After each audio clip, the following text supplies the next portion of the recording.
Danas većinu fotografija ili video snimaka koje imamo držimo na mobitelima ili računalima i naravno objavljamo ih na društvenim mrežama, Facebooku, Twitteru, YouTubeu i slično. I u biti imamo ih u digitalnom obliku, na sigurnom mjestu, nekad i na više njih. A sa starim fotkama i starim video snimkama je malo drukčija situacija.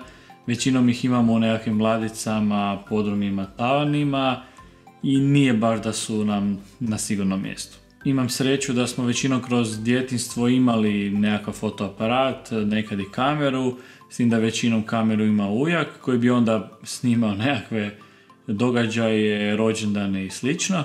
I zbog toga sva sreća imamo dosta tih nekih starih fotografija i videokazeta sa raznim snimkama od prije. Za prvi rođendan nećakinje složio sam video o njezinoj prvoj godini života, a godinu nakon sam za brata složio sličan takav video, samo naravno o većem periodu života, koristeći naravno razne snimke i fotografije od prije. Neke fotografije i snimke sam naravno imao u digitalnom obliku, ali neke nisam imao, znači fotografije sam imao u albumima, video snimke na VHS kazetama i njih je trebalo digitalizirati. Fotografije sam jednostavno digitalizirao skenirajući ih, a VHS kazete sam jednostavno morao odnijeti jednom tipu, to jest jednoj firmi koja to radi i na taj način jednostavno digitalizirati sve te kazete.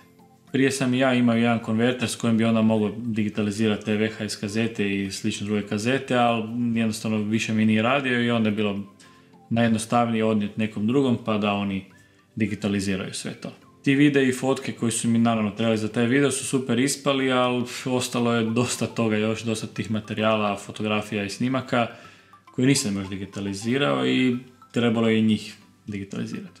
Tako da sam prije nekih pola godine, godinu odlučio da bi bio red da i te stvari digitaliziram, znači sve te fotografije i preostale VHS kazete. Bilo je tu stvarno svega, dosta nekih starih fotografija. Mislim da je najstarija bila od bake, negdje iz 1938. gdje ona bila ona mala curica, pa sve do nekih iz 2000-ih. Mislim da smo tada, ajmo reći, prešli na nekakve digitalne formate.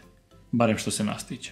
Kako bi mi bilo lakše skenirati fotografije i naravno kasnije ih pretraživati, pregledavati, trebao sam ih nekako numerirati. Jednostavno sam odlučio da imam broj albuma i broj fotografije, tako da sam jednostavno ime fajla bi bilo ime albuma, crtica, broj fotografije, taj naravno broj bi pisao i na poleđinu fotografije i to bi bilo to. Jednostavna numeracija i mogao sam ih jednostavno skenirati i kasnije pregledavati. Također sam i neko vrijeme bio u potrazi za raznim snimkama raznih plesnih turnira i državnih prvenstava, tako da je sva sreća friend imao dosta tih kazeta pa sam i njih digitalizirao. I stavit ću vam dolje u opis videa link na cijelu playlistu tih videa pa možete vidjeti kak je izgledao sportski ples negdje krajem 90-ih i početkom 2000-ih. Nakon što sam sve te stvari digitalizirao, kupio sam sebi opet onaj sličan jedan manji konverter, tako da mogu neke druge stvari u budućnosti sam opet digitalizirati, bilo da su nekakve manje kazetice sa kamera ili VHS kazete koje mislim da većinom imamo doma u takvom formatu. Neki od glavnih razloga za digitalizaciju tih snimaka i fotografija je jednostavno da imam sve to na jednom mjestu, da mogu lakše dijeliti sa nekim članovima obitelji, friendovima i slično, a i da ih mogu koristiti u nekakvim raznim videoklipovima koje bi onda radio kasnije, gdje bih onda kombinirao sa nekakvim novim stvarima, znači imao bi nekakve te stare, nove stvari i jednostavno mogu bi dosta toga raditi s njima. Nakon onog videa što sam spomenuo za nećakinju, a i onog za brata, plan je bio i da mami napravim jedan takav video, naravno sa još većim periodom života i da nisam digitalizirao sve te žive fotografije i snimke, taj video sigurno ne bi mogao napraviti, barem ne u takvom obliku u kojem je ispao na kraju, a ispao je stvarno super. Vjerojatno i vi imate nekakve razne fotografije, snimke i bila bi stvarno šteta da ostanu u tim podrumima i na tavanu. Iskoristite neki od načina da ih digitalizirate, da ih imate na sigurnom, da ih backupirate, za slučaj da im se nešto ne desi, da se unište i sl.